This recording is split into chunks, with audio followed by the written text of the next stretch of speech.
Jadi teman-teman, kita harus nyontoh Imam Ahmad.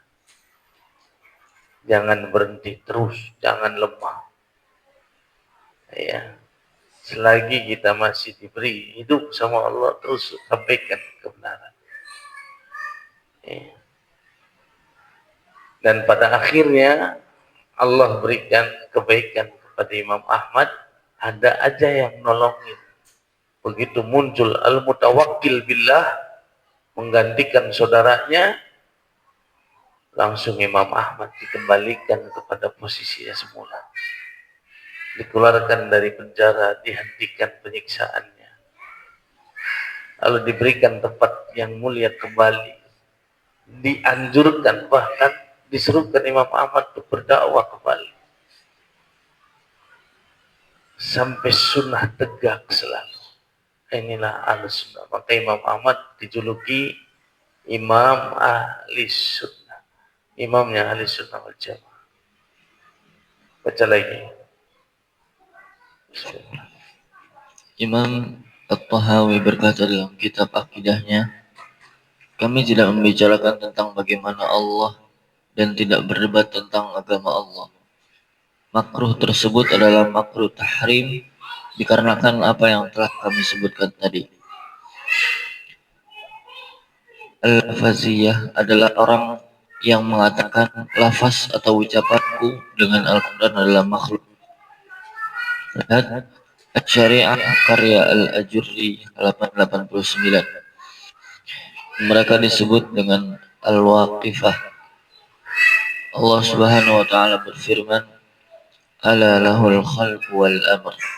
Ingatlah, menciptakan dan memerintah hanyalah hak Allah. Quran. Jadi ada orang yang mengatakan bahwa yang diucapkan itu makhluk, padahal yang diucapkan adalah kalamullah. Jadi umpama saya baca ala lahul khalqu wal amr, yang saya ucapkan itu adalah kalamullah, tapi suara saya itu adalah makhluk. Tapi yang saya suarakan itu bukan makhluk, itu firman Allah. Orang-orang Mu'tazilah dibilang enggak makhluk katanya. Karena kalau kita bilang Al-Quran itu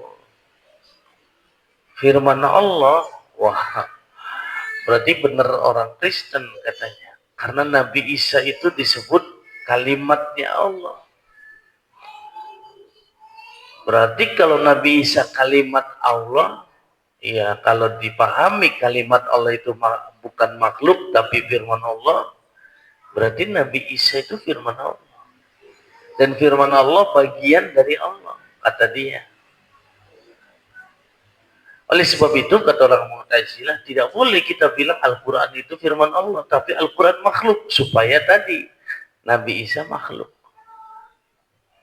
Maka Imam Ahmad menjelaskan, yang firman Allah itu kun, kalimat kun. Nabi Isa itu disebut kalimatnya Allah karena Allah ciptakan dengan kalimat kun, jadilah. Nah, yang firman Allah itu jadilahnya Nabi Isa-nya makhluk. Itu. Nabi Isa-nya bukan firman Allah, dia makhluk, tapi Allah ciptakan dia dengan satu kata kun, jadilah, maka jadilah. Jadi kalau yang di mushaf kita baca, yang ditulis itu firman Allah. Tintanya makhluk, kertasnya makhluk, tapi yang ditulis dengan tinta, yang ditulis di atas kertas, itu firman Allah, bukan makhluk. Iya, ada orang baca Al-Quran, suaranya makhluk, tapi yang disuarakan itu adalah firman Allah. Dianya makhluk, tapi yang dibacakan oleh dia firman Allah. Begitu. Orang Mu'tazilah semuanya makhluk, kata dia.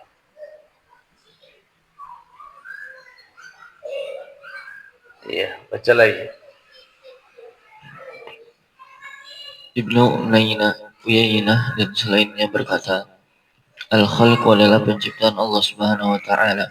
dan al-amru adalah Al-Quran. Ya, Umar, jadi kata Ibnu Yainah, ala lahul khalqu, ketahuilah hanya milik Allah ciptaan makhluk, wal amr, dan perintah. Apa itu yang dimaksud al-amru? Al-Quran. Kemudian Umar radhiyallahu anhu berkata, Al-Quran adalah kalam Allah. Maka janganlah kalian memalingkannya sesuai dengan pendapat-pendapat pikiran kalian. Hadis Hasan li ghairihi, lihat Asy-Syari'ah Asar 69. ya, ini Umar bin Khattab radhiyallahu anhu yang mengatakan Al-Quran kalamullah. Al-Quran itu firman Allah. Kalam, perkataan Allah Azza wa Jalla. Ya. Firman Allah, kalamullah, perkataan Allah Azza wa Jalla. Ya. Berikutnya Imam Malik.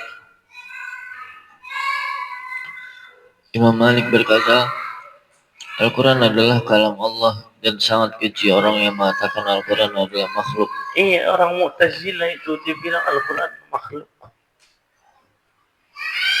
Ya, dan mereka pakai logik ya. Dan kalau kita nggak punya ilmu, ya terpojok. Wah iya juga benar ya. Kalau dibilang Al-Quran itu firman Allah, Nabi Isa disebut oleh Nabi Muhammad kalimatnya Allah.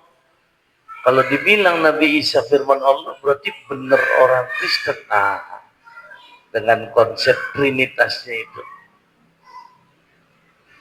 Kalau begitu kita harus mengatakan Al-Quran makhluk, kata orang Mu'tazilah. Maka dibantah oleh Imam Ahmad rahimahullah. Kata Imam Ahmad, kalian tuh nggak paham ya. Yang makhluk itu Nabi Isa-nya, yang firman Allah itu kunnya, kalimat kun jadilah, itu yang firman Allah.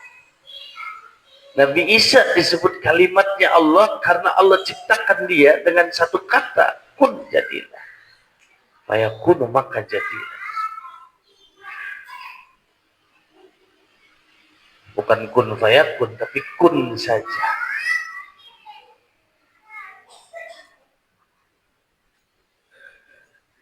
Kun itu artinya kata. Jadilah kan.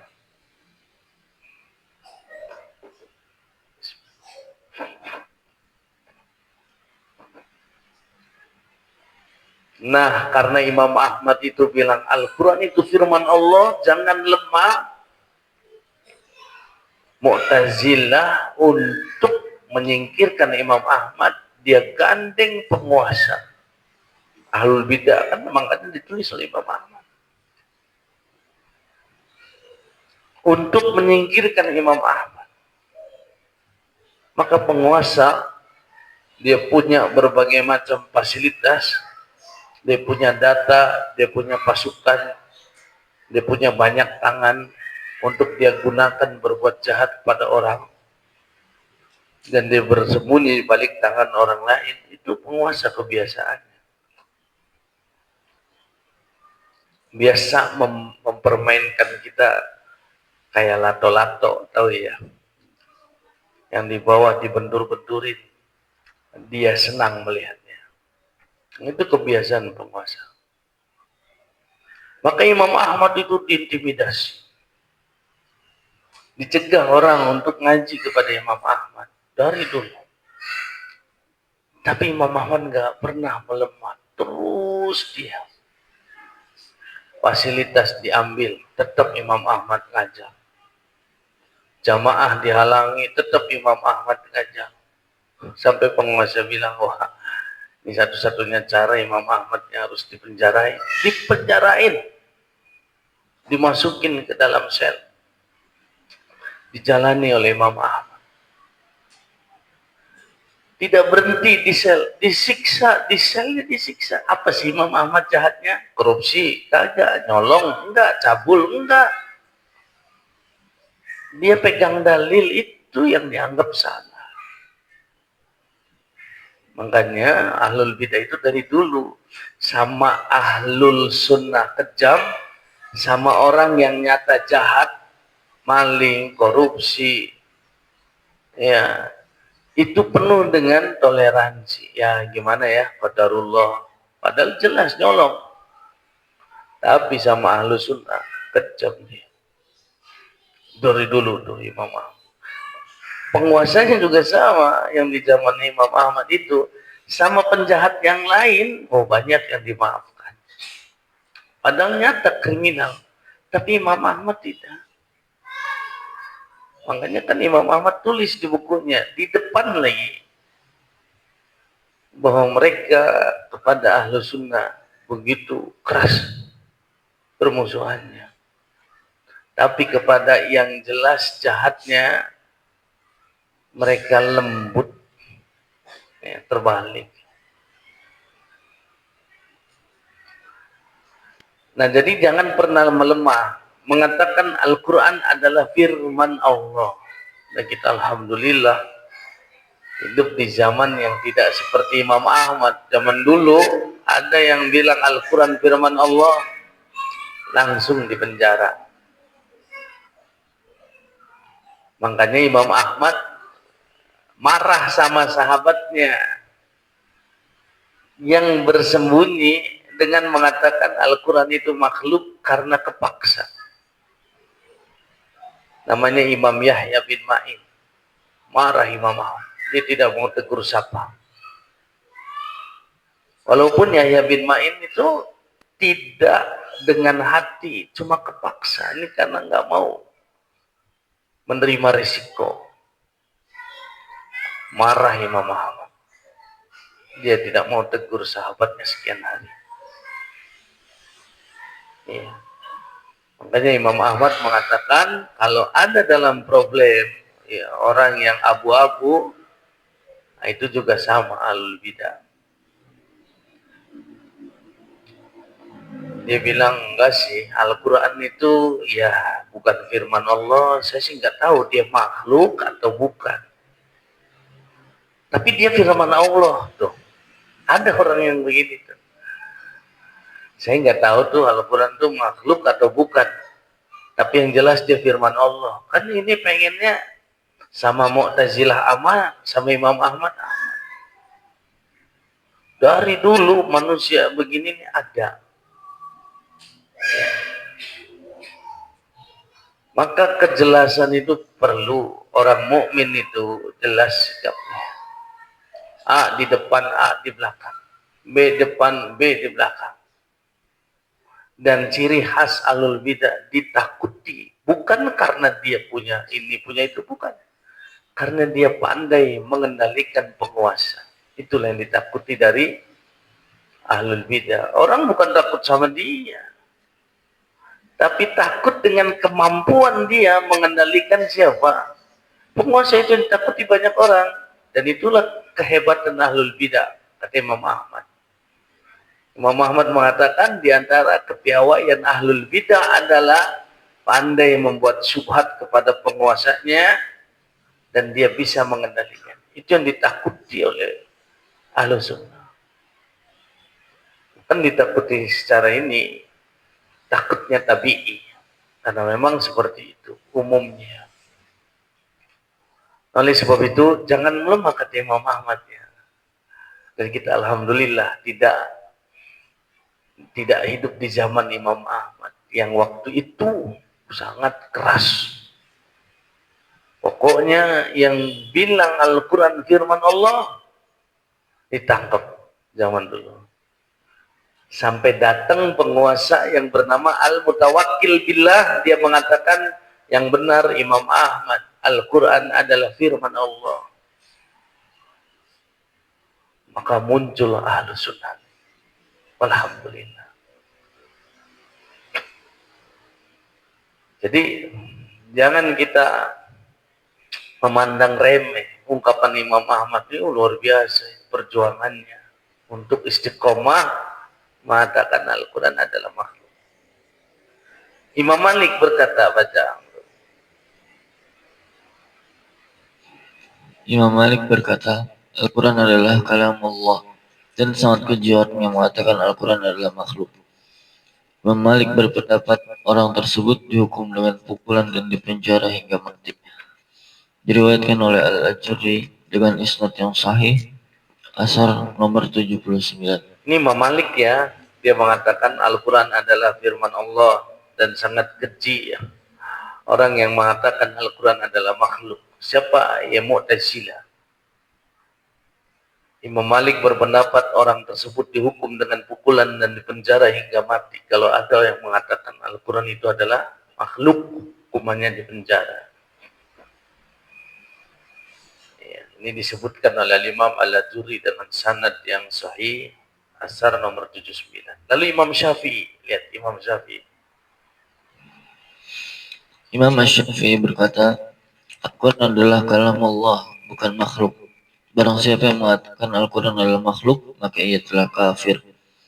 Diriwayatkan oleh Al-Ajurri di dalam Asy-Syari'ah Asar nomor 90 dengan sanad yang sahih, dan Ibnu Battah nomor jilid 2 halaman 577.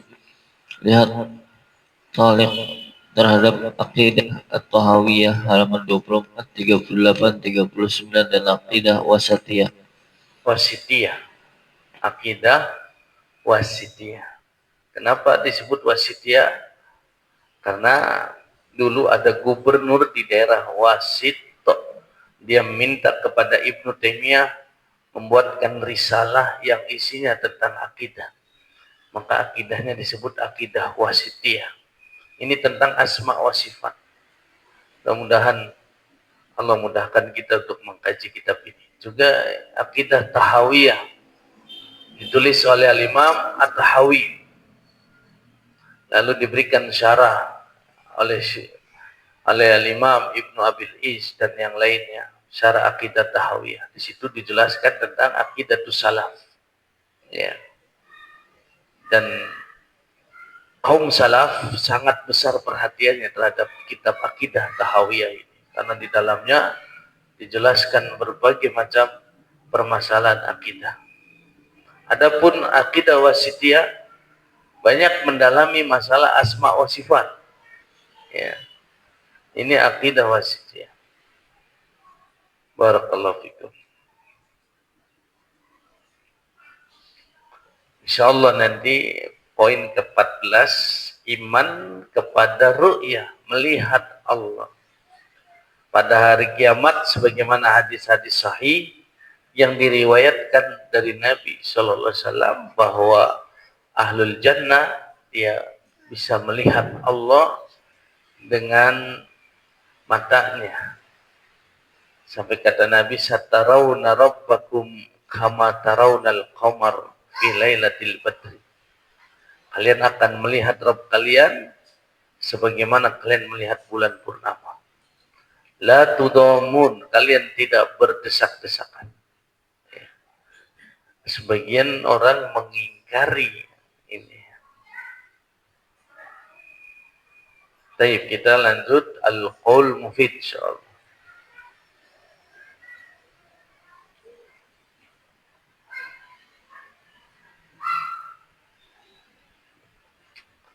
Masailnya ya. Baca. Halaman 579. Di dalam bab ini terdapat beberapa permasalahan. Yang pertama, tafsir ayat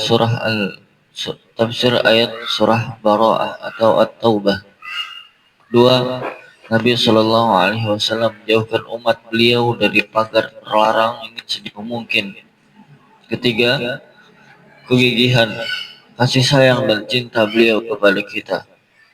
Keempat, larangan beliau dari menziarahi kuburan beliau secara khusus.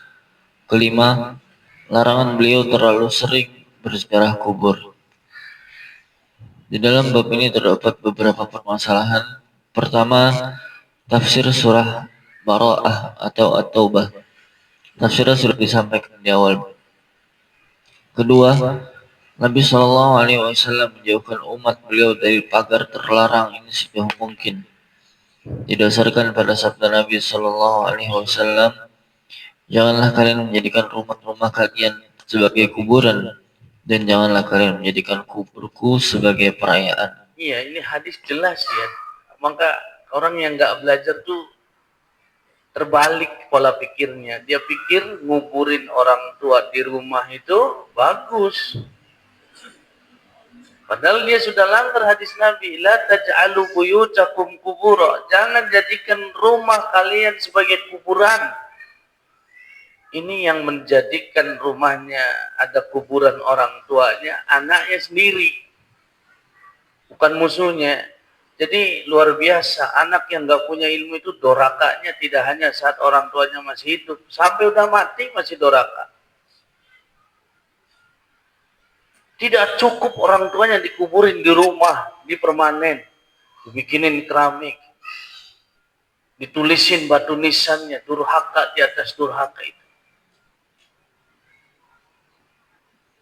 Apa yang dia cari dari menulis batu nisan orang tuanya apa? Hanya buat fitnah bagi orang yang akan datang setelah dia. Dan berapa banyak orang hari ini tertipu oleh batu nisan, tertipu oleh keramik, padahal tidak lagi disebut kuburan. Saya ditanya, Ustaz, sampai kapan itu disebut kuburan? Sampai hilang jenazahnya. Nah, kalau di keramik kapan hilangnya? Kuburan itu disebut kuburan karena ada jenazah di dalam tanah itu. Kalau sudah tidak ada jenazahnya, tidak lagi disebut kuburan. Apa alasan kita nyebut dia kuburan? Sekarang banyak orang mengkuburankan keramik, batu nisan, tidak mengerti definisi kuburan itu apa. Ya terang aja puluhan tahun gak hancur. Karena itu batu. Dan berapa banyak orang egois mempertahankan batu keramik, tidak memperbolehkan orang dibenamkan di situ, dikuburin di situ. Kacau pemikirannya, sehingga apa yang terjadi? Musuh Islam datang, tuh lihat orang Islam. Lu ngeledek gue, nguburin dibakar, sekarang tahu rasa. Susah kan cari tanah? Makanya benar kita katanya, orang mati dibakar, bayangkan. Ini bukan kesalahan ahlu sunnah, ahlu bid'ah ini, terutama mereka yang kaya, berbuat bid'ah di kuburan. Dia nggak berpikir orang lain bakal dikuburin di mana. Jadi mendefinisikan kuburan aja orang banyak salah. Awas, jangan dijek ada kuburan. Itu kuburan dari tahun 70. Jadi nggak ngerti definisi kuburan itu apa. Jenazah itu 2 tahun aja udah hilang. Tapi ada yang awet Ustadz, satu-satu. Dari 1000 jenazah belum tentu satu ada jenazah yang awet. Belum tentu. Kan kita hukumnya hukum yang kelihatan. Umumnya jenazah itu 2 tahun sudah selesai. Iya. Dan kami menyaksikan memang waktu Bapak dibuka kuburannya karena mau di situ simpan ibu, itu nggak ada sudah. Ya, tersisa rambut dan tulang, ya lumrah, tulang ekor tidak akan hancur.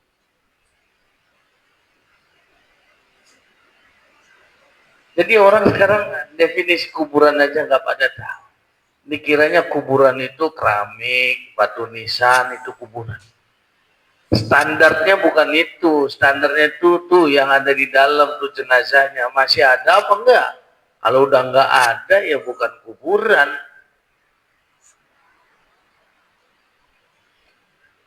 Nah ini kan jadi fitnah. Siapa yang melakukannya? Anaknya sendiri. Makanya bahaya punya anak gak punya ilmu tuh begitu. Syekh Abdul Razak, saya lihat di videonya. Dia ngajar, lalu yang bacain itu anaknya. Dan yang dikaji buku beliau sendiri. Anaknya mengatakan, penulis rahimahullah berkata, yang nulis bapaknya. Maka Syekh Abdul Razak menangis. Beginilah seharusnya seorang anak mendoakan rahmat buat orang tuanya. Begitu.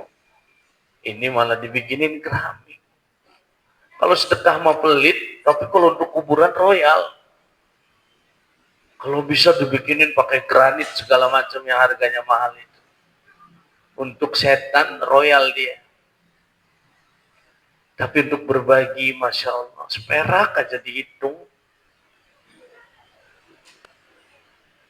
Coba dia bikin makanan bagikan ke orang. Ada lagi bikin makanan bagikan ke orang. Manfaat buat ibunya, buat bapaknya.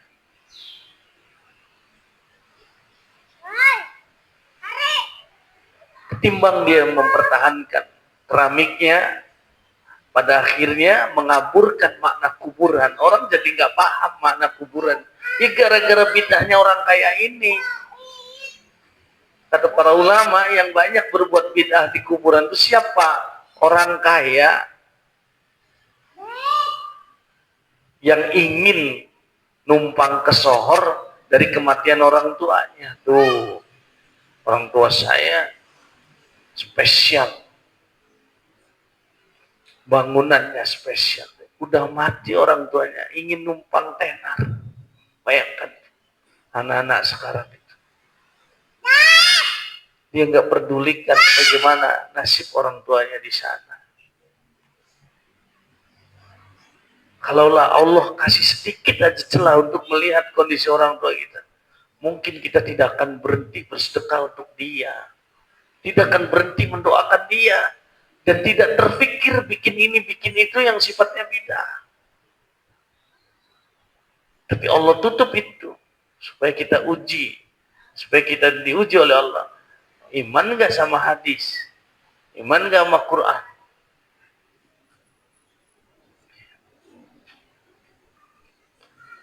Nabi jelas, la taj'alu qabri idan. Jangankan kuburan orang, kuburan saya, kata Nabi, jangan dijadikan tempat hari raya. Sekarang sering tuh kalau lebaran kumpul di mana? Di kuburan orang tua. Nah, itu. Terus dosa paling gede siapa Ustaz? Yang paling besar andilnya. Generasi pertama yang membuat kuburan itu dipermanen, nah itu yang disebut dosa jariah. Kalau sampai anak cucu tetap mempertahankannya, bahkan sampai menambah dan terus memfungsikannya sebagai masjid, letak batu pertama itu dosanya tidak terputus. Bahaya masalah kuburan ini, bukan ringan. Mending hilang sekalian, apa sih yang dipertahankan? Jenazahnya juga udah nggak ada. Disia-siakan itu tanah, kalau dimanfaatkan besar manfaatnya. Dan mengundang setan untuk menjebak anak cucu kita, mengkultuskan kuburan itu.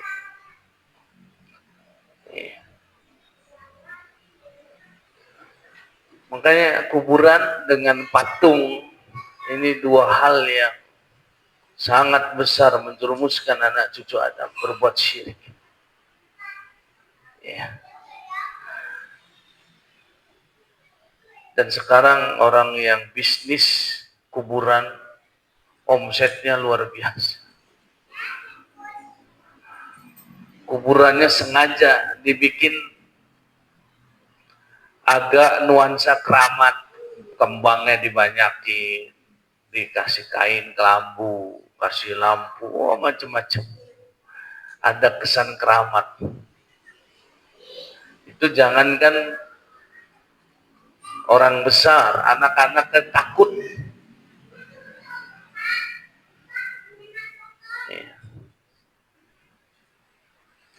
Jadi kuburan sengaja oleh mereka, para pebisnis kuburan itu, dibikin sedemikian rupa supaya orang itu takut. Dikelambuin, kasih wangi-wangian, dikasih dupa, dikuncenin, bahkan kuncennya standby di situ dengan berbagai cerita dustanya. Ya. Kembang apalagi, kembang mah. babalatak di mana-mana itu. Kotak amalnya aja nggak perlu pakai CCTV, pakai geblok nggak perlu, terbuka aja nggak ada yang berani ngambil itu.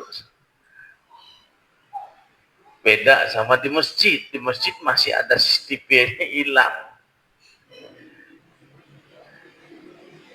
Ya ini faktanya, orang lebih takut sama setan, sama jin, lebih percaya sama mereka kuncen-kuncen itu daripada sama ustaz. Makanya teman-teman, kita harus terus mendakwahkan tauhid ini. Karena makin hari orang makin tergerus tauhidnya oleh perilaku yang berbau kesyirikan. Kita yang menjelaskan kayak gini dibilang, tuh lihat Wahabi melarang ziarah kubur. Yang melarang itu siapa? Ziarah kubur itu sunnah Nabi. Yang kita mau tata caranya ikut tata cara Nabi. Jangan bikin cara sendiri. Karena awal pertama kali syiriknya umatnya Nabi Nuh, bid'ah dulu. Itulah pintu kesyirikan bid'ah. Kan nggak langsung syirik. Umatnya Nabi Nuh itu dibuat bid'ah, baru syirik. Jadi kita kalau ada sanak famili meninggal, yang kita pikirkan tuh maslahat dia, bukan kita. Kuburin TPU aja, jangan TPU, gengsi dong. Masa TPU itu kan rakyat biasa, kita harus di kuburan spesial. Nah, ini namanya nyari kesohor supaya dibilang wah anak-anaknya, orang tuanya spesial. Jangan. Pakai cara pandang agama. Ini yang maslahat untuk orang tua di mana itu. Cari TPU, potensi orang lalu lalang tuh besar di situ. Lobby di situ. Oh, udah penuh. Coba dong Pak, ini terus. Kenapa? Karena kita pengen ini jenazah banyak yang doain. Orang yang lalu lalang itu lewat situ. Ada yang sehari 5 kali, ada yang sehari 2 kali, ada yang sehari 10 kali. Dan kita berharap mereka mengucapkan doa, Assalamualaikum ya ahla diyar minal muslimina wal muslimat wal mu'minina wal mu'minat wa nahnu bikum lahiquna insyaallah nas'alullah lana wa lakumul afiyah. Dapat semuanya. Kalau sehari 1000 orang, aduh senang sekali kita. Alhamdulillah. Dan itu nggak bayar. Ketimbang tahlilan, boro-boro 1000 orang, ngundang 100 orang aja berat. 100 orang, kalau satu orangnya 100.000 aja, udah berapa? 100 juta. Mahal. Tapi dengan dimakamkan di tempat di situ terbuka, insya Allah puluhan tahun bahkan ratusan tahun orang doain.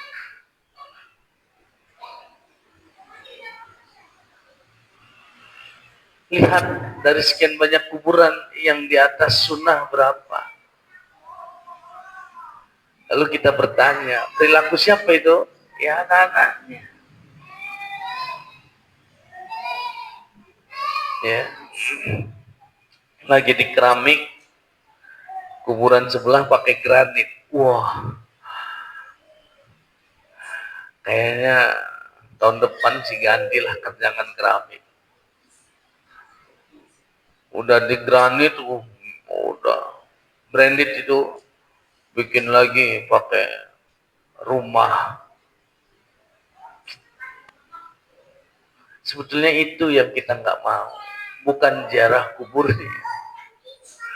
Tapi mereka nuduh kita Wahabi katanya, ngelarang kita ziarah kubur. Yang larang siapa? Ziarah kubur bagus. Dan kita bukan Wahabi, Wahabi sekte sesat. Betul. Nah, orang yang berusaha mengikuti jejak Nabi dan para sahabat,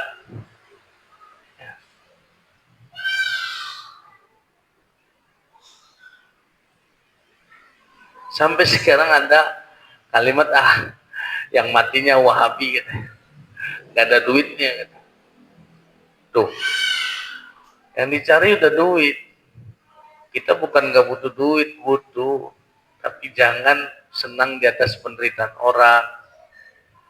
Orang sedang berduka, kehilangan keluarga, dikerjai oleh kita. Mau nggak Bu, Pak?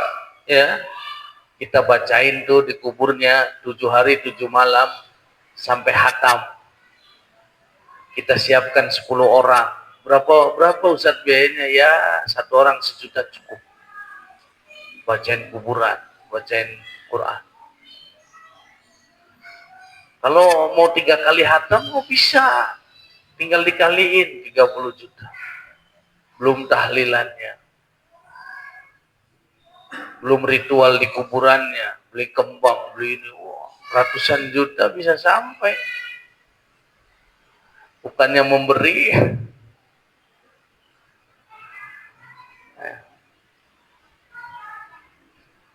Jadi apa yang disebut oleh Nabi di masa lalu, sampai hari ini terjadi pelanggaran.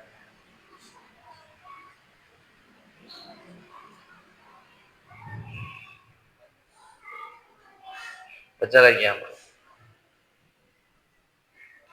Ketiga, kelebihan kasih sayang dan cinta beliau kepada kita. Ini disebutkan dalam ayat surat At-Taubah. Keempat, larangan beliau dari menziarahi kuburan beliau secara khusus didasarkan pada sabda beliau Shallallahu Alaihi Wasallam, dan janganlah kalian menjadikan kuburku sebagai perayaan.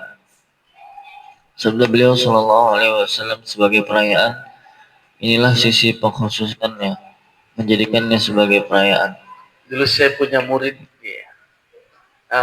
belajar via handphone di Lampung, itu belajar mengkaji tauhid bertiga itu. Saya masih ingat namanya Ibu Deliana, Ibu Eva, sama Ibu Sarida. Saya ajarin bertahun-tahun sampai 3-tiganya meninggal semua. Saya ajarkan tiap malam, sepekan 2 atau 3 kali. Lama saya ngajar mereka. Di antaranya mereka memindahkan kuburan keluarganya dari dalam masjid keluar ketika mengkaji tauhid. Jadi gimana Ustaz solusinya? Pindahin, Bu. Pindahin itu. Perempuan berani berbuat untuk dalil. Saya berhenti ngajar mereka, rahimahullah, 3-tiganya sudah meninggal. Dan 3 orang ini keluarga, bibinya, mertuanya, sama dia. Kayak gitu belajar sampai mati. Dan saya saksikan sendiri. Jadi gimana solusinya Ustaz? Keluarin, Bu, kuburan, keluarin. Perempuan. Kita laki-laki punya kewenangan lebih. Harusnya lebih dari itu. Ikut dalil apa yang kita nggak dikasih sama Allah. Kewenangan kita punya, duit Allah kasih. Sehat Allah sudah kasih. Apalagi bertiga ini udah sepuh-sepuh. Dia bilang, oh gitu Ustaz ya. Iya. Sampai meninggal bertiga ini.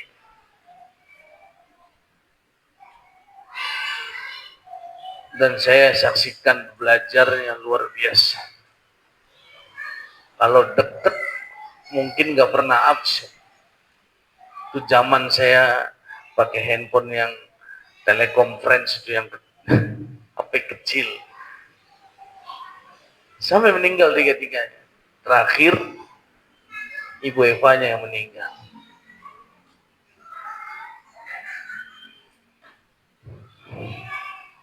Jadi saya dapatkan orang yang meninggal, yang belajar sampai meninggal, iya.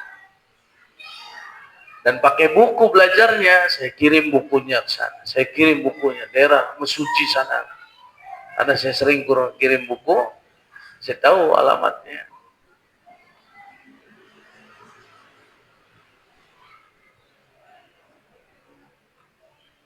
Yang dikaji apa ya? Masalah tauhid ini. Terus nggak berhenti belajar tauhid.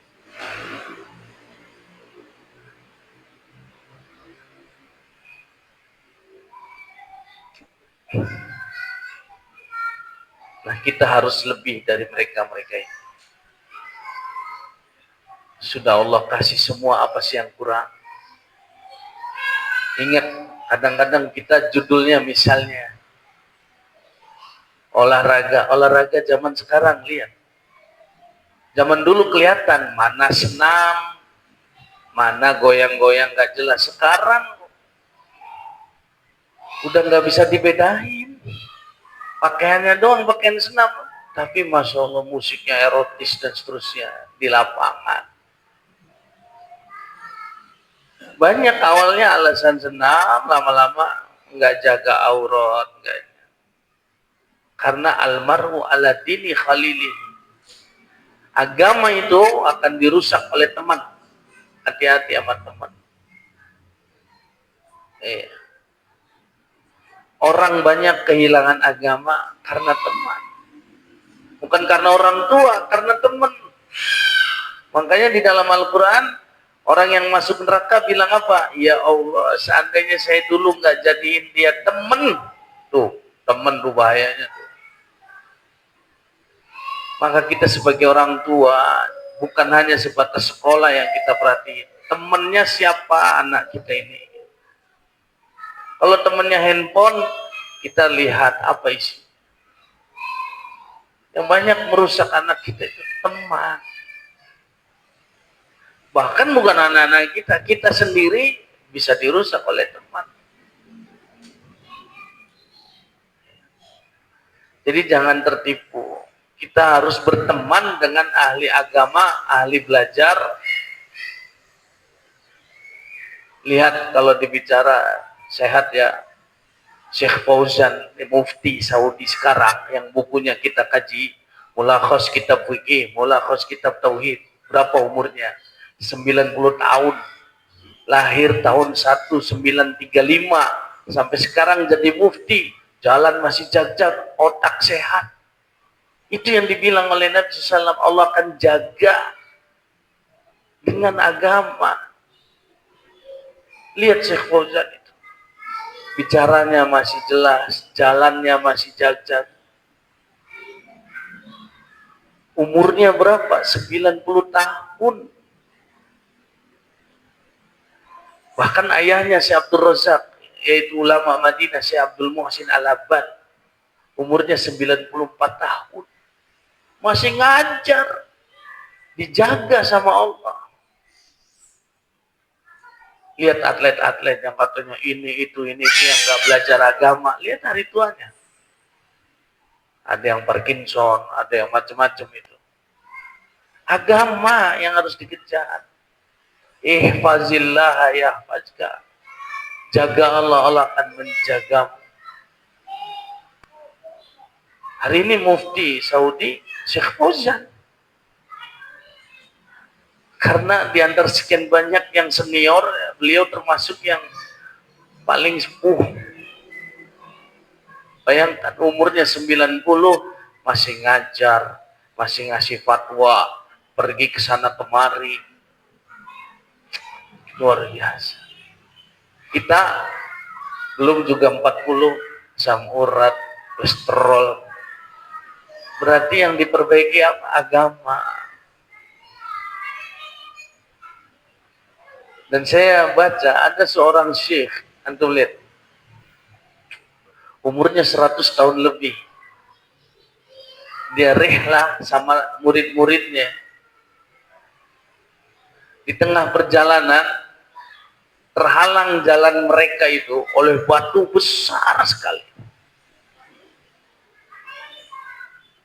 Murid-muridnya berusaha menyingkirkan batu itu, nggak kuat. oleh syekh itu didorong sendiri, kuat dengan izin Allah.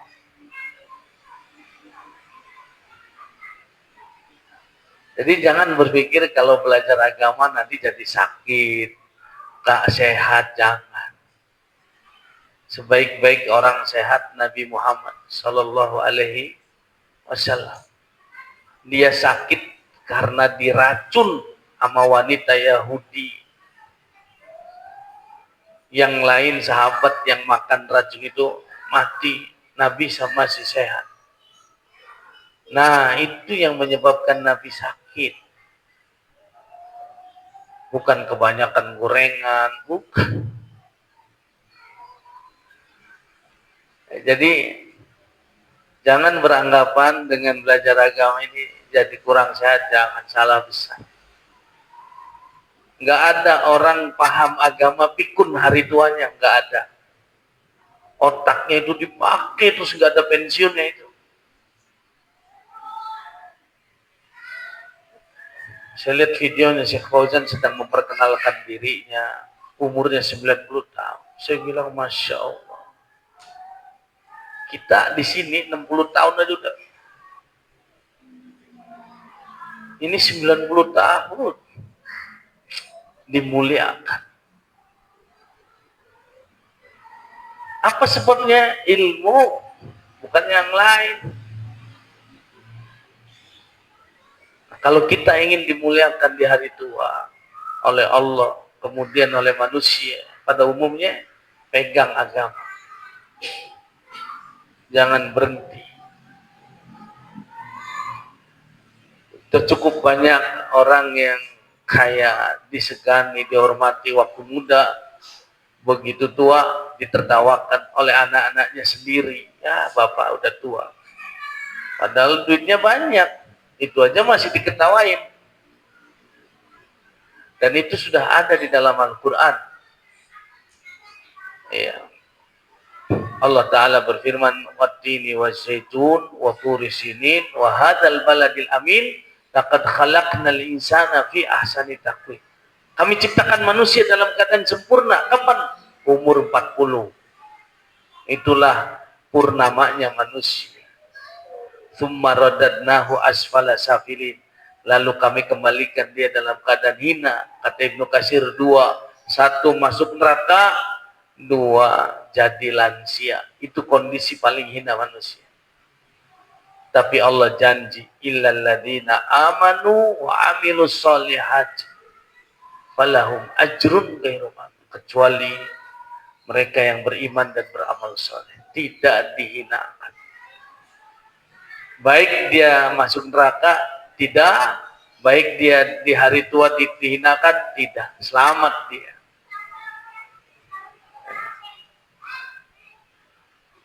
Maka ini pelajaran buat kita. Banyak sekali para ulama. Bapaknya Syekh Abdul Razak, 94 tahun. Masih aktif ngajar di Masjid Nabawi. Nggak ada pensiunnya. Ya, kita harus begitu. Tapi kalau kita belajar dari ahli dunia, nggak ada ujungnya itu. Ya.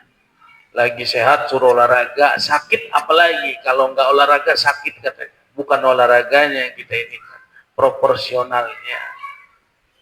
Jangan sampai lupa dengan tujuan hidup kita. Wa ma khalaqtul jinna wal insa illa ya. Allah ciptakan kita untuk tauhid.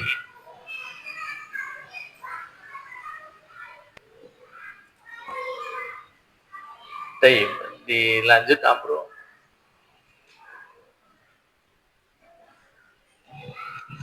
Menjaga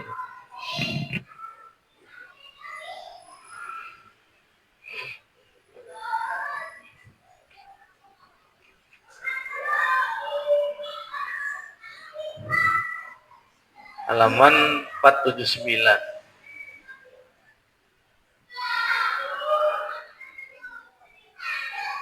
halaman 479. Allah Azza wa Jalla juga berfirman,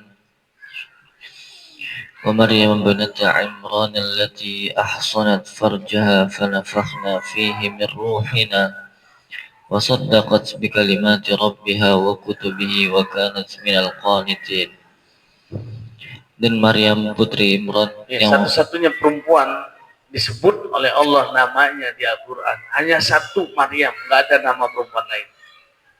Satu, untuk membantah orang Nasrani. Yang kedua, Maryam itu tidak punya suami. Maka muncul tuh, misalnya saya sebut Ummu Yahya, Ummu Kinan, Ummu Suraya, itu sesuai. Kenapa? Kalau disebut namanya akan timbul kecemburuan dari suaminya. Tapi Allah sebut Maryam, Maryam gak ada suaminya. Jadi cara menghargai suami dari si perempuan ini, kita sebut kunyahnya. Ya, misal si A punya istri namanya Aminah. Ya, yang manggil Aminah ya suaminya. Nah, kita bukan suaminya, panggil, oh Ummu Maryam, Ummu Ahmad misalnya. Sehingga ketika kita sebut Ummu Ahmad, tidak terkena psikis suami. Tuh. Nah, Allah sebut Maryam, kenapa? Nggak ada suaminya. Makanya istri yang lain Allah nggak sebut namanya. Istrinya Nuh, istrinya Lut, istrinya Adam, tidak disebut Hawa. Enggak. Dan yang paling menarik juga, kalau istri yang berbakti Allah sebut zaujah. Kalau istri yang durhaka Allah sebut imro'ah. Allah nggak sebut zaujah. Allah berfirman kepada Adam, uskun anta wa zaujukal jannah. Tinggallah kamu dan pasanganmu di surga. Tapi begitu bicara istrinya Nabi Lut, istrinya Nabi Nuh, disebut oleh Allah imro'atan Nuh wa imro'atan Lut. Perempuannya Nuh dengan perempuannya Lut. Allah sebut dengan kata perempuan, tidak disebut pasangan. Jadi istri harus berbakti sama suami. Supaya apa? Disebut istri oleh Allah, tidak disebut perempuan. Karena istri yang durhaka disebut oleh Allah wanita, tidak disebut istri. Wanitanya Lut, wanitanya Nuh, oleh Allah sebut begitu. Kan kita dalam bahasa sehari-hari juga begitu. Itu siapa? Itu perempuan saya. Jelek konotasinya. Beda dengan ini istri saya. Ya, saya bilang, Mas Roso, itu siapa? Oh, itu istri saya, Ustaz. Mulia. Itu siapa Mas Roso? Biasa. Cewek saya, Ustaz. Ah, ini konotasinya jelek. Silahkan perempuan mau disebut apa mau Allah. Mau disebut wanita apa mau disebut istri. Kalau mau disebut istri, berbakti sama suami. Engkau akan disebut istri oleh Allah. Tapi kalau doraka nanti di Al-Quran, nanti di akhirat disebut perempuan, wanita. Maryam ini satu-satunya nama perempuan di Al-Quran. Nggak ada nama lain. Ada Ustaz Nisa. Nisa bukan nama. Orang Indonesianya aja menjadikan Nisa sebagai nama. Nisa itu bukan nama. Ada lagi namanya Salsabila. Ada lagi namanya Zanjabila. Itu bukan nama. Yang benar-benar nama itu di Al-Quran perempuan. Cuma satu, Maryam. Iya. Dan Maryam terkenal rizkinya melimpah. Rizkinya Maryam. Bisa dibaca dalam surah Maryam itu. Bagaimana Allah limpahkan rizki kepada Maryam. Sampai Nabi Zakaria, pendidiknya, tercengang. Ini dapat dari mana wahai Maryam? Kata Maryam, hada min fadli Rabbi. Ini adalah karunia dari Rabbku. Itu jawaban perempuan soleha. Dia adalah anak dari Imran yang memelihara kehormatannya. Maka kami tiupkan ke dalam rahimnya sebagian dari ruh ciptaan kami. Makanya Maryam hamil, nggak punya suami. Udah cukup satu Maryam aja, nggak mungkin ada Maryam kedua. Sekarang banyak perempuan cita-citanya pengen kayak Maryam, ada anaknya nggak ada suaminya. Nggak bisa, itu khusus ini satu. Maryam itu jaga kehormatannya. Nah, kalau pengen seperti Maryam, disebut wanita suci, jaga kehormatan, aurat dijaga.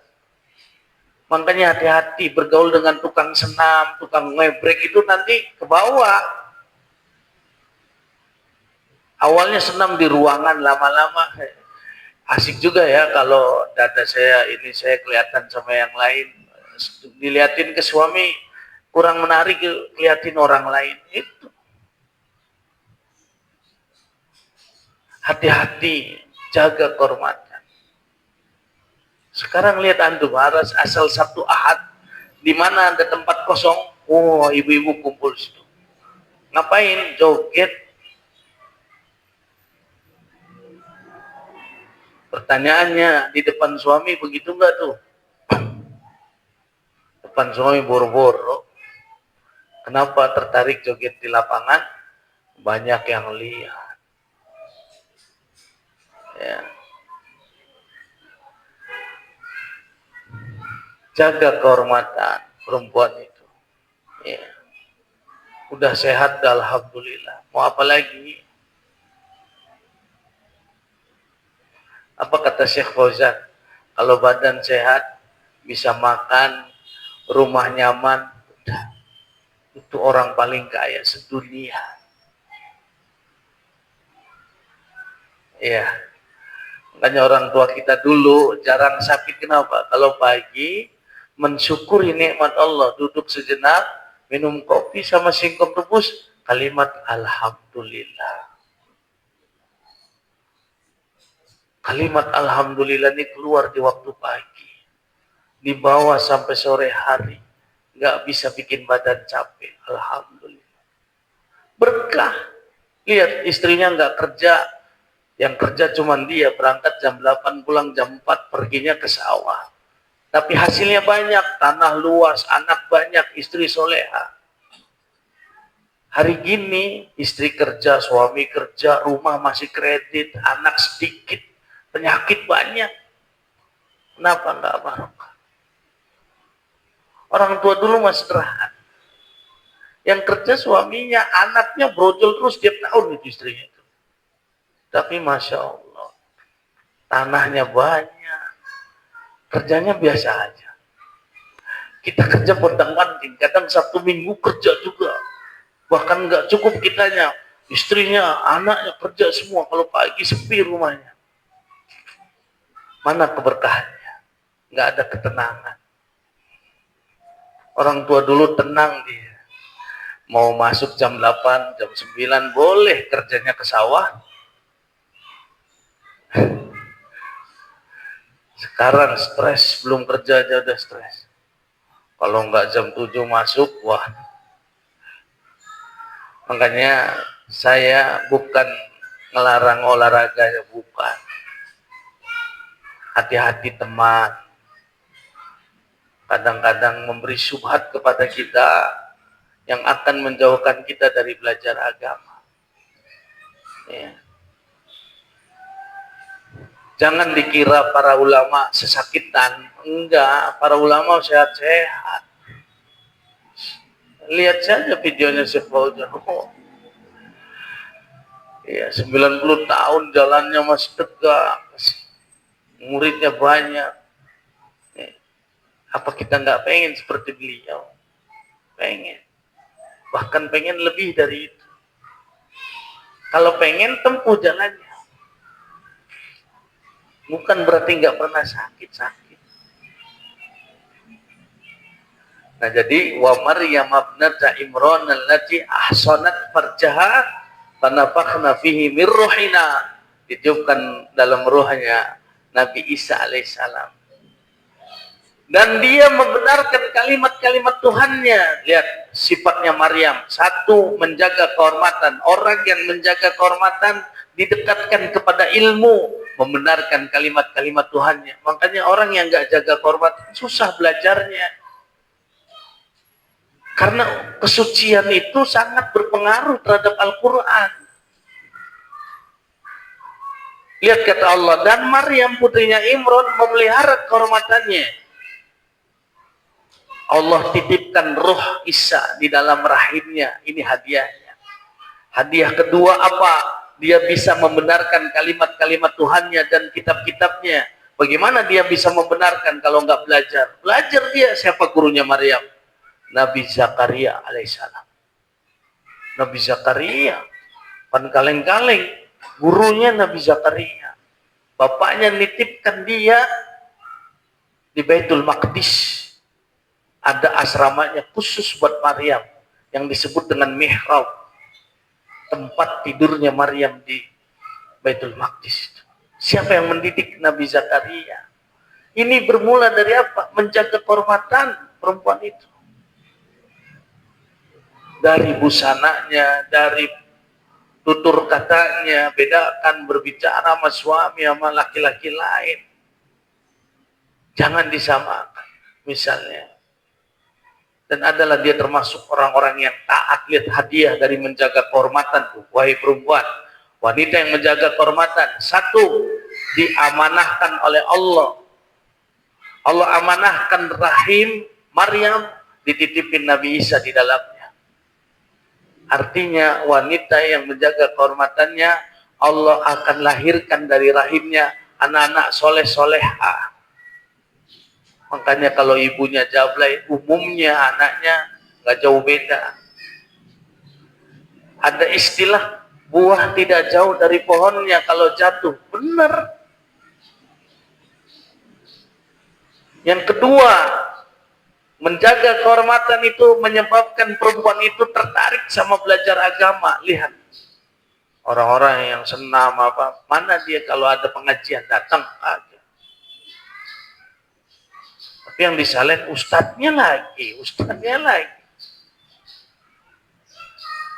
Dia harus ciptakan dirinya itu memang pantas ke tempat suci. Apa? Dia jaga kehormatan. Yang ketiga, hadiah dari Allah, termasuk orang yang taat, dimudahkan taat oleh Allah. Makanya kata Syalbani, ketika Syalbani ditanya oleh seorang wanita, Syekh, kenapa saya kok jadi nggak tertarik baca Quran?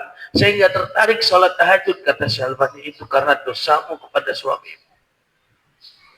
Itu Syalbani yang ngomong, bukan saya. Oleh sebab itu teman-teman, ajak istrinya ngaji. Anak-anak perempuannya ngaji. Jangan enggak. Supaya dia dapat siraman rohani, sadar. Ya. Bukan dicerain, bukan. Diajarin. Nah, insya Allah nanti kita lanjut. Ya, mudah-mudahan Allah mudahkan kita untuk terus belajar agama. Alhamdulillah ya. Akhir-akhir ini rasa lama belajarnya karena subuhnya jam 4 lebih 8 sampai sekarang ya. Lebih 7 ya. Masya Allah. Ya, silakan yang berkeperluan dan yang mau bertanya juga dipersilakan. Assalamualaikum warahmatullahi wabarakatuh. Ada yang mau tanyain? Pak Riman? Mau tanya mau pulang? Oh pulang. Silakan. Mas Roso mau tanya? Ustadz Dedi pulang? Apa mau tanya? Oh pulang. Ya.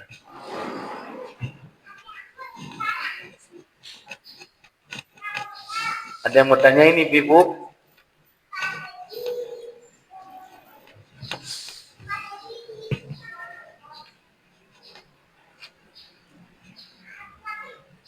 Bapak ada yang mau tanyakan?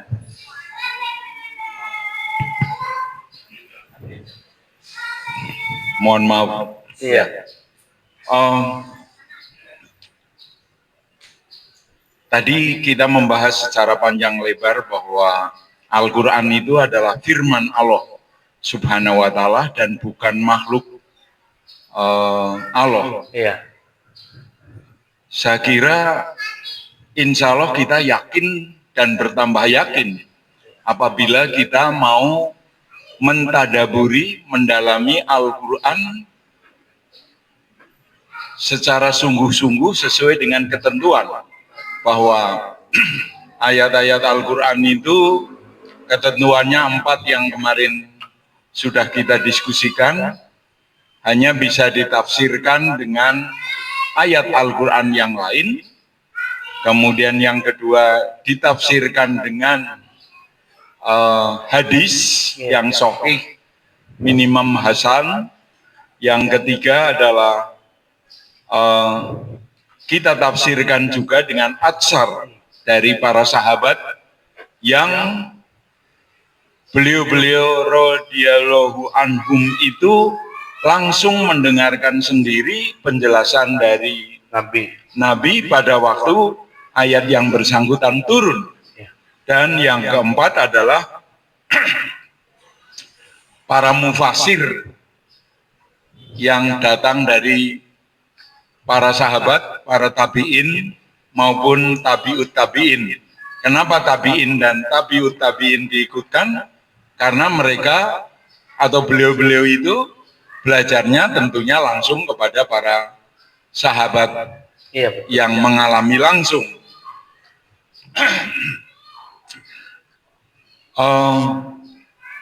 Salah satunya yang sangat jelas bahwa Al-Quran itu adalah merupakan firman Allah Subhanahu wa Ta'ala yang diwahyukan kepada Nabi Muhammad SAW adalah surat Al-Qiyamah, surat ke-75 ayat 16 sampai dengan 19,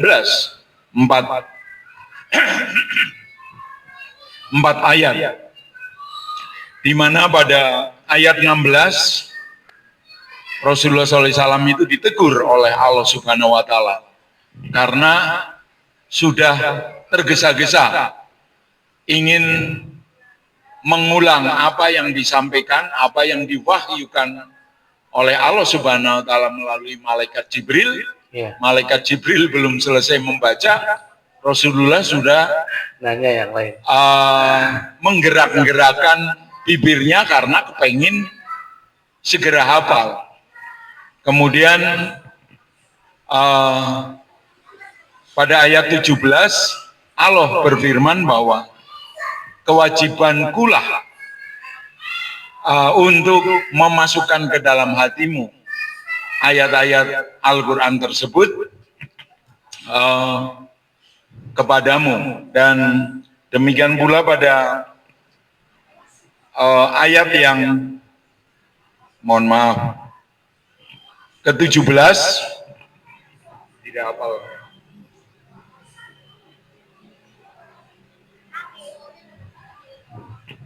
Ayat ke-17 dikatakan atau Allah berfirman,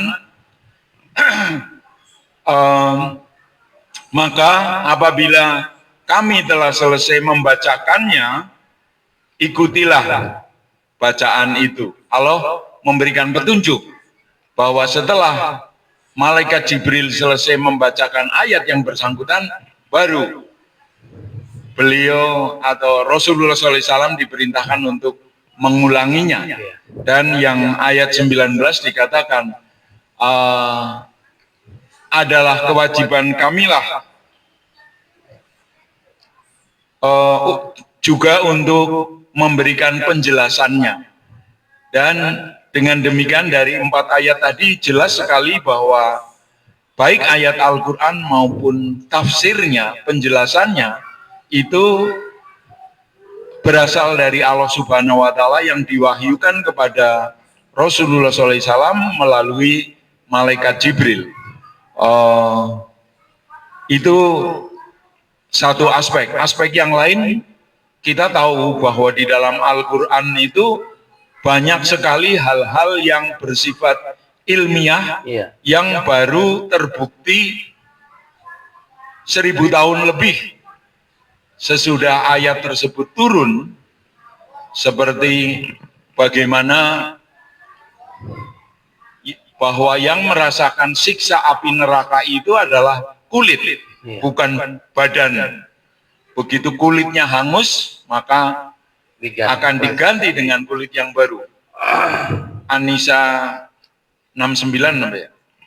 Kemudian bagaimana di dalam lautan ada api dan ada sungai yang manusia pada saat itu belum bisa menyelam, Iya. sehingga tidak bisa melihat. Tapi kemudian ada ahli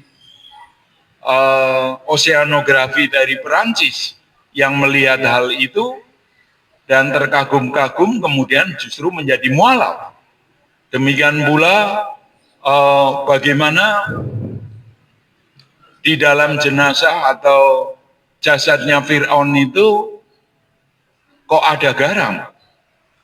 Kemudian orang Mesir mengatakan, ya, karena sesuai dengan Al-Quran dikatakan bahwa Fir'aun itu matinya tenggelam di Laut Merah. Iya. Maka kalau ada garamnya ya berasal dari air laut tadi, yang tidak mungkin kalau tidak tenggelam atau mati di lautan sehingga jasadnya ada garamnya. Sehingga ahli tersebut juga kemudian menjadi mualaf. Banyak sekali hal-hal yang seperti itu. Bagaimana Nabi Muhammad SAW yang belum pernah datang ke Cina sudah bisa mengatakan di dalam di dalam Al-Quran bahwa ada tanah-tanah yang warnanya berwarna-warni, merah, hijau, biru, dan seterusnya. Ternyata ada di suatu pegunungan di daerah Cina sana. Nah itu kan kalau bukan berasal dari Allah Subhanahu wa Ta'ala, ya nggak mungkin manusia menjelaskannya. Demikian pula penjelasan-penjelasan tentang bagaimana serasinya antara kalimat-kalimat atau firman Allah yang ada di dalam Al-Quran dengan kenyataan matematika. Bagaimana misalnya tentang kalimat yang menjelaskan tentang kebaikan dengan keburukan itu jumlahnya sama, dan banyak lagi yang semuanya membuktikan bahwa memang Al-Quran itu bukan bikinan manusia. Apalagi Allah juga menantang, coba silahkan kalau kamu bisa membuat satu surat aja. Tapi ternyata tidak ada yang bisa. Dan demikian pula dari aspek bahasanya, tidak ada manusia yang bisa menyaingi keindahan, keserasian daripada Al-Quran. Itu yang pertama. Yang kedua, kadang-kadang kami ini suka merasa galau kalau suatu saat karena situasi kondisi badan ini, kemudian ternyata apa yang biasa kita lakukan itu nggak bisa dilakukan. Sesuatu yang makruh terpaksa kami tabrak, karena misalnya habis sholat asar kok rasanya ngantuk banget. Nah ini apakah di dalam hati sebetulnya tidak ingin, tapi badan mengatakan ya harus tidurlah, katakanlah setelah sholat asar, padahal hukumnya adalah makruh. Nah namun suka terhibur juga, tapi kegalauan dalam hati itu masih tetap ada, karena ya kepenginnya sempurna tapi kok tidak bisa lah, katakanlah. Karena memang apakah hal-hal yang seperti ini menjadikan suatu alasan yang syar'i, apalagi dikatakan bahwa Allah memberikan kewajiban kepada kita itu sesuai dengan kemampuan. Sehingga katakanlah mudah-mudahan hal yang seperti itu diampuni, di samping kita juga memohon ampunan sebelum katakanlah berbaring untuk tidur setelah sholat asar dan semacam hal yang semacam seperti itu. Itu ada rasa guilty feeling. Tapi kok ya kita kan memang diperintahkan untuk menjalankan semua perintah Allah semaksimal mungkin, tetapi juga sesuai dengan kemampuan kita. Nah, pada saat-saat tertentu ketika kita sedang katakanlah kondisinya manurung, itu yang kegalauan suka muncul. Mohon penjelasan. Ya, barakallahu fikum. Untuk yang pertama memang tentang firman Allah, betul ya yang diterangkan oleh Bapak. Tidak mungkin Al-Quran disebut makhluk gitu. Bahkan orang kafir pun mengatakan Al-Quran itu firman Allah, nggak mungkin makhluk. Dengan sains yang mereka teliti ternyata betul-betul sinkron dengan Al-Quran. Bagaimana Fir'aun bisa awet jasadnya, ternyata apa yang diceritakan di dalam Al-Quran bahwa dia tenggelam di laut, dilihat tubuhnya penuh dengan garam, terinspirasi, oh iya garam itu mengawetkan, maka banyak nelayan mengawetkan ikan yang mereka tangkap dengan garam atau dengan es, tapi umumnya pakai garam. Kan itu sains ya. Orang-orang yang meneliti ayat kauniyah banyak yang masuk Islam dan mereka bilang ini gak mungkin makhluk, ini pasti, karena makhluk itu kan banyak kurangnya, ini pasti firman Allah. Nah makanya tadi dalam usul sunnah, siapa yang mengatakan Al-Quran makhluk, kufur dia. Yang orang kafir daripada masuk Islam dan mengatakan Al-Quran itu bukan makhluk, ini orang Islam malah terbalik. Lantas pertanyaan kedua, saya melihat itu hal yang bersesuaian dengan apa yang disebutkan oleh Syekh Muhammad bin Abdul Wahab dalam kitab Al-Qawaidul Arba. Tanda orang yang bahagia, kata beliau ada 3. 1, kalau ditimpa kebaikan dia bersyukur. Yang kedua, kalau ditimpa keburukan dia bersabar. Yang ketiga, apabila berbuat kesalahan, baik itu haram ataupun makruh, dia beristighfar. Artinya koneksinya masih kenceng gitu. Waduh, saya tuh perasaan gimana ya, pengennya sih nggak tidur gitu. Kalimat ini nih sebagai pertanda bahwa orang ini orang bahagia karena dia merasakan buruknya perbuatan makruh, bukan menikmati. Beda ya, orang yang menikmati udah tidak lagi berfungsi, udah nggak connect ya, dia udah nggak merasakan sedih, bahkan sudah cenderung menikmati. Saya kalau nggak ngerokok sakit pokoknya, atau pusing, nggak bisa mikir. Daripada nggak makan, daripada nggak ngerokok, mending nggak makan. Nah ini berarti udah nikmatin. Kalau Bapak tadi malah merasa bersalah dengan sebab tidur habis asar, ini tanda kebahagiaan, bukan hal yang perlu disesalkan. Ya memang begitu orang yang pandai bersyukur dan pandai bersabar, maka hadiah berikutnya adalah pandai beristighfar. Kepandaian beristighfar tidak semua orang bisa. Ya, sebagian orang sudah menganggap hal yang biasa, sehingga udah nggak merasa sakit lagi. Kalau badan itu dicubit, kalau yang masih sakit berarti normal. Ada yang dicubit udah nggak sakit. Ada 2 kemungkinannya, yang mati rasa, dia stroke, artinya dia sakit, atau dia mati dia. Orang yang nggak merasakan sakit kan 2, orang sakit atau orang mati. Nah, kalau ada hati masih merasakan sedih kalau melakukan yang makruh, sehat berarti. Dan ini hal yang bagus ya. Artinya dari satu sisi wajib disyukuri, kita masih merasakan sedihnya berbuat jelek. Barakallahu fikum. Enggak, Syekh Muhammad bin Abdul Wahab.